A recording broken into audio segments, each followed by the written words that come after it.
s'il ne raffole pas des conversations sur sa situation financière, Stéphane Bern a accepté de s'épancher, dans les colonnes du Parisien, sur l'achat du collège royal de Thiron-Gardais, dans le Perche, qui a fait très mal à ses finances.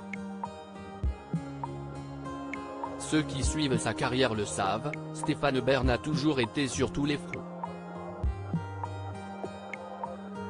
Télévision, littérature, radio, et sa mission patrimoine depuis quelques années, l'animateur passionné de tête couronnée multiplie les activités, avec toujours le même plaisir.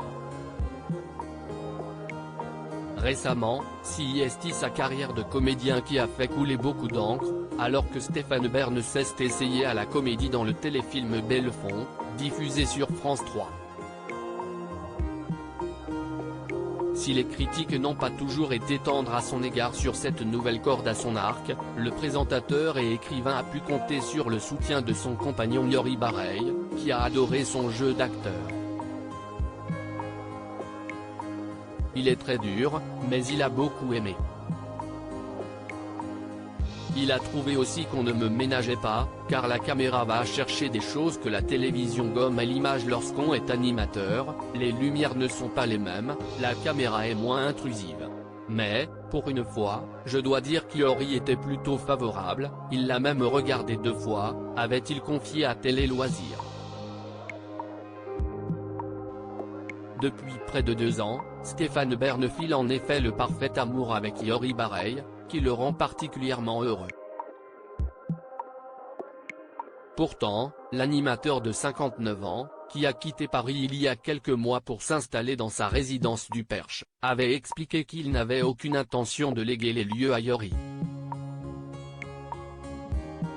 Il est primordial de partager le patrimoine avec le public. Jamais cette propriété et son domaine ne tomberont dans des mains privées après ma mort.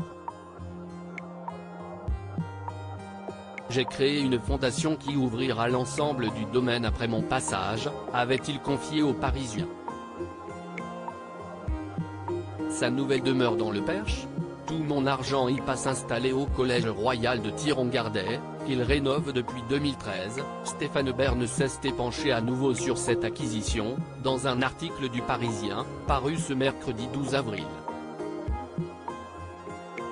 S'il n'a pas dévoilé ses revenus, affirmant n'avoir jamais su combien, ses parents gagnaient chaque mois, Stéphane Bern a néanmoins accepté d'en dire plus sur l'argent dépensé pour ce domaine.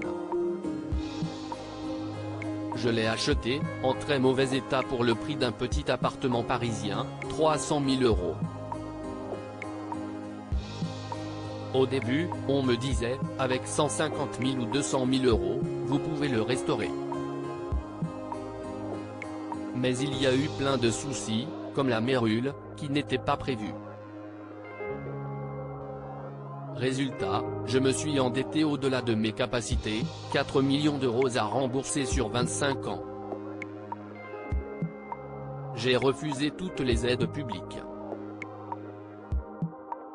Tout mon argent y passe, mes droits d'auteur, l'argent des émissions. Ici, c'est un peu le tonneau des Danaïdes, a-t-il expliqué. Une situation qui l'a contraint à mettre en vente son appartement parisien, ses meubles et la propriété qu'il possède en Grèce.